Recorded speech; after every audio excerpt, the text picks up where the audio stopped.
Yo, salut à tous, c'est Kael et aujourd'hui on se retrouve pour parler de l'Apple Watch. Alors est-ce que vous êtes prêts? Moi je le suis comme d'habitude, c'est parti!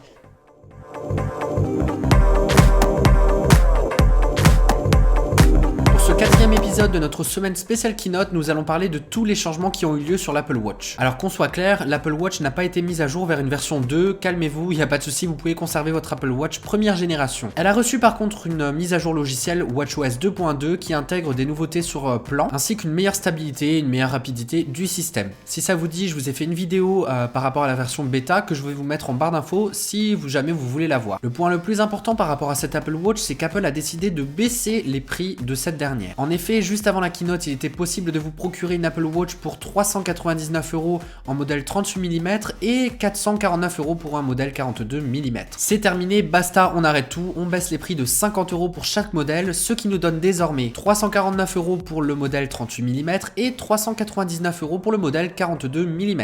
Donc cette petite baisse de prix n'a rien du tout d'alarmant. Je vois déjà sur Twitter ou sur les blogs ou sur que sais-je parler d'échec commercial. L'Apple Watch, on peut aujourd'hui le dire, a connu un franc succès parmi les utilisateurs. L'idée de cette baisse de prix viendra simplement conquérir de nouveaux utilisateurs qui hésitaient à passer à l'Apple Watch. Honnêtement, je trouve que cette baisse de prix fait beaucoup de bien au produit. Malgré cette baisse de prix, l'Apple Watch reste toujours l'une des montres connectées la plus chère du marché. Juste après avoir surpris tout le monde par rapport à cette baisse de prix, Apple en a profité pour annoncer de nouveaux bracelets. De nouveaux coloris sont disponibles pour les modèles sport, donc les fameux modèles en plastique à 59 €. Donc désormais la gamme se compose de 22 bracelets, chacun facturé 59 €. D'ailleurs, j'avais fait le calcul pour m'amuser. Si vous souhaitez tous les avoir, vous en avez pour à peu près 1200, voire un petit peu plus. Je ne parle pas de 1200 centimes, je parle bien de 1200 €. Donc avouez un petit peu que même si vous avez 22 bracelets en plastique, ça fait quand même cher le plastoc. Enfin bon, les couleurs sont plutôt sympas, ça permet de changer de style. Les couleurs sont un petit peu plus pastel, ce qui tombe bien puisque les beaux jours commencent à arriver. Mais du coup, Apple ne s'est absolument pas arrêté là puisque en plus de proposer de nouveaux coloris pour le modèle sport, elle a annoncé un tout nouveau modèle. Il s'agit là du bracelet en nylon tissé. Alors je sais pas vous, mais je trouve ce modèle absolument dégueulasse. Et comme le disait mon amie Alexandra sur son premier périscope, d'ailleurs si tu passes par là, bisous, ces bracelets font vraiment bracelets qu'on te donne à la piscine. Vous savez, les espèces de bracelets avec la clé du casier juste au bout pour pas perdre cette clé. Il existe 7 coloris différents, chacun disponible à 59 € encore une fois. Il existe désormais aussi de nouveaux coloris en version cuir et un tout nouveau coloris est également disponible pour le bracelet milanais puisqu'il s'agit de la version noire. Son prix reste inchangé, il reste à 169 €. Là-dessus aussi, je vous avais fait une petite vidéo que je vous invite à aller voir juste dans la barre de description si ça vous intéresse. Pour résumer, pas grand chose de nouveau, mais plutôt quelques petites nouveautés qui vont faire du bien à l'Apple Watch et qui vont vous permettre d'avoir un petit peu plus de choix. Donc dites-moi dans les commentaires si vous n'aviez pas une Apple Watch, est-ce que vous comptez l'acheter par rapport à cette baisse de prix? Est-ce que vous aimez les nouveaux coloris ou bien les nouveaux bracelets disponibles? N'hésitez pas à me donner votre avis, je lirai et je répondrai à tout le monde. En tout cas, si cette vidéo vous a plu, n'hésitez pas à me mettre un petit pouce bleu dans la barre des pouces bleus, ça me fera vraiment plaisir.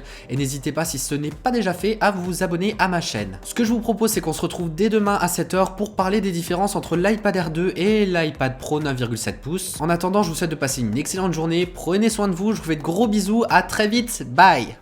Troisième vidéo spéciale Keynote, nous allons donc parler de l'iPad Pro 9,7 pouces. Cet iPad est le remplaçant de l'iPad Air 2 et vient reprendre beaucoup de caractéristiques de son grand frère, l'iPad Pro 12,9 pouces. Donc cet iPad a été présenté en fin de